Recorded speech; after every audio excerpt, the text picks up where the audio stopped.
बंधुओं, आप सभी को मेरा प्रेम भरा नमस्कार। आप सभी का हमारे चैनल आनंद कृष्णा पे हार्दिक स्वागत है। आज हम आध्यात्मिक ज्ञान को आगे बढ़ाते हुए आपको शब्द साधना और मुष्टि योग से परिचित कराएंगे। उदाहरण स्वरूप हम बताना चाहेंगे कि आप शांत चित्त से पद्मासन लगाकर बैठ जाइए, नेत्र बंद कर लीजिए, एक छोटी घड़ी कान के पास ले जाइए और उसकी टिक टिक को ध्यानपूर्वक सुनिए। अब धीरे धीरे घड़ी को कान से दूर हटाते जाइए और ध्यान देकर उसकी टिक टिक को सुनने का प्रयत्न कीजिए। घड़ी और कान की दूरी को बढ़ाते जाइए। धीरे धीरे अभ्यास से घड़ी बहुत दूर रखी होने पर भी टिक टिक कान में आती रहेगी। बीच में जब ध्वनि प्रभाव शिथिल हो जाए तो घड़ी को कान के पास लगाकर कुछ देर तक उस ध्वनि को अच्छी तरह सुन लेना चाहिए और फिर दूर हटाकर सूक्ष्म कर्णेंद्रिय से उस शब्द प्रवाह को सुनने का प्रयत्न करना चाहिए।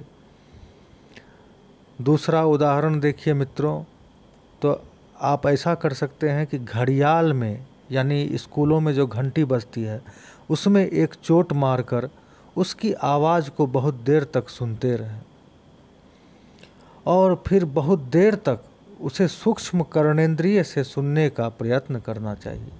जब पूर्व ध्यान शिथिल हो जाए तो फिर घड़ियाल में हथौड़ी मारकर फिर उस ध्यान को ताज़ा कर लेना। इसी साधना का नाम तो मुष्टि योग कहा गया है। किसी झरने के निकट या नहर की झील के निकट जाइए जहाँ प्रपात का शब्द हो रहा हो, झरना गिरने की नाद बह रही हो। शांत चित्त से इस शब्द प्रवाह को कुछ देर सुनते रहिए, फिर कानों को उंगली डालकर बंद कर लीजिए और सूक्ष्म कर्णेंद्रिय द्वारा उस ध्वनि को सुनिए।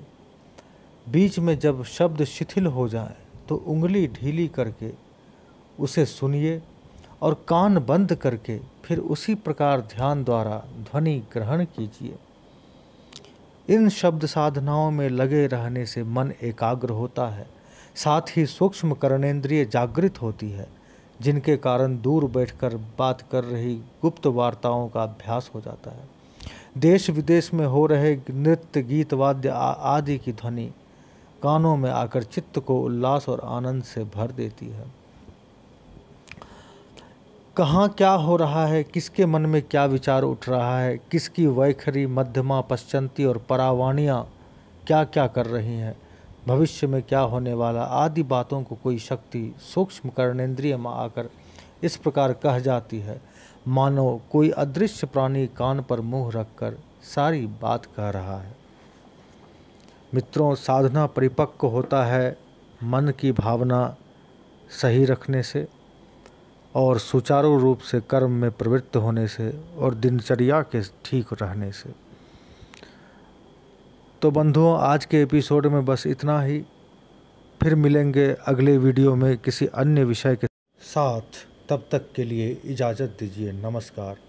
और हाँ, अगर आपने हमारे चैनल को सब्सक्राइब नहीं किया है तो सब्सक्राइब कर लें और साथ ही बेल आइकन को दबाना ना भूलें, ताकि हम आगे कोई भी वीडियो बनाएं तो उसका नोटिफिकेशन सर्वप्रथम आपके पास पहुँचे।